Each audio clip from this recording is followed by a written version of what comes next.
Kehinde, it's good to have you join me. Let's just get started. I mean, what specific vulnerabilities in operational deployment could have contributed to such a high number of casualties? Yeah, thank you for having me. A lot of factors are responsible for the high number of attacks, in the last 5 months on security personnel spread across the country. It's pertinent to mention that there's a geopolitical spread, to this attack. It is not restricted to the northeast. It is spread across the north central, the northwest, the southeast, maybe a bit of the southwest and the south-south. A lot of factors are responsible for this. Big intelligence gathering is a major key. Beyond all of the fighter jets, super Volcano jets, combat helicopters, this is a national red alert that the Nigerian government is taking for granted. Weak intelligence gathering is a major factor, playing a role, particularly in the northeast. Heavy deployment to volatile areas without backup is also another major factor responsible for these attacks. We've seen cases, we've seen incidents where security personnel are deployed to high volatile areas like Mati, which it has to be said that 300 towns, 300 communities presently, 299 communities have been taken over by Boko Haram in Mati. And about 2,000 residents have been displaced from these local governments due to the attack that happened last week. So a lot of factors are involved. Boko Haram and Israel are becoming increasingly coordinated, and they are deploying a lot of technology to their attacks, which the Nigerian government found difficult to resist and to forestall. So lack of technological advancement. Boko Haram was declared a terrorist group by the Nigerian government in 2013, and the Nigerian government has not deployed one single technological system to forestall these attacks. Right. It is also left to be seen how many more troops, how many more security personnel will be killed in the country. So weak intelligence is a major factor. Weak technological systems is a major factor. The fact that these troops don't have enough backup. We've also heard of cases where troops are deployed to high volatile areas, right, and once they are there combating the insurgents, they have little or no backup. And once they are and two key factors is responsible for this increase in number of attacks. Number one. Giwa. Yeah, can you hear me? Yeah, I'm with you. Yes, I can hear you clearly. Fantastic. I wanted to ask about insider threats or intelligence leaks, because you were saying that intelligence is an issue when it comes to what we're seeing in terms of those numbers.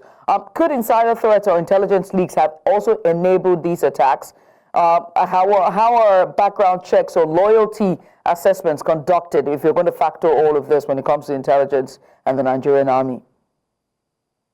The Nigerian army has, when you talk about the DSS are, they are the intelligence unit, but the Nigerian army have been lacking in major intelligence in forestalling these attacks.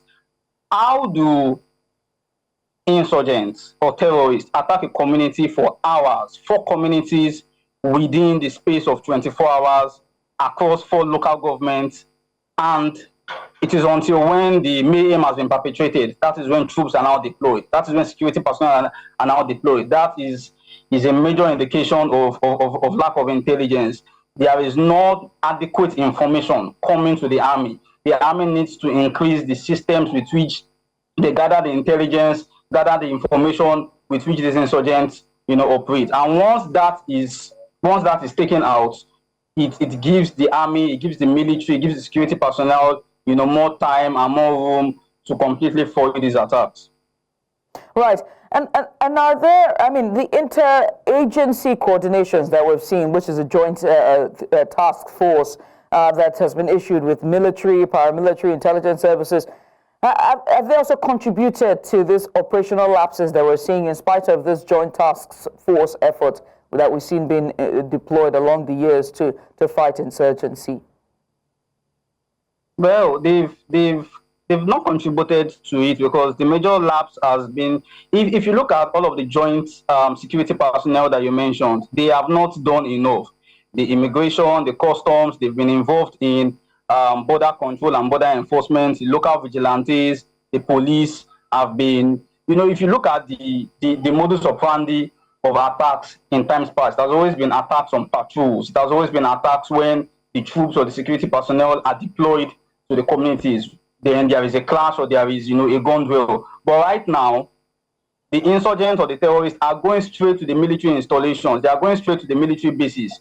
They are going for outright attacks to demoralize the morale of security personnel and, to also loot and cut away ammunition like we saw in Iran in 2023. So this has not ended in any way. In 2023, there was a major attack in Iran and in Giwa.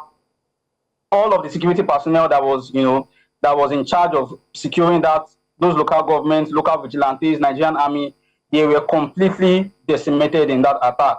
Same thing happened last week again in Iran. And, after the attack, a lot of ammunition, was carted away. So these two key factors are responsible.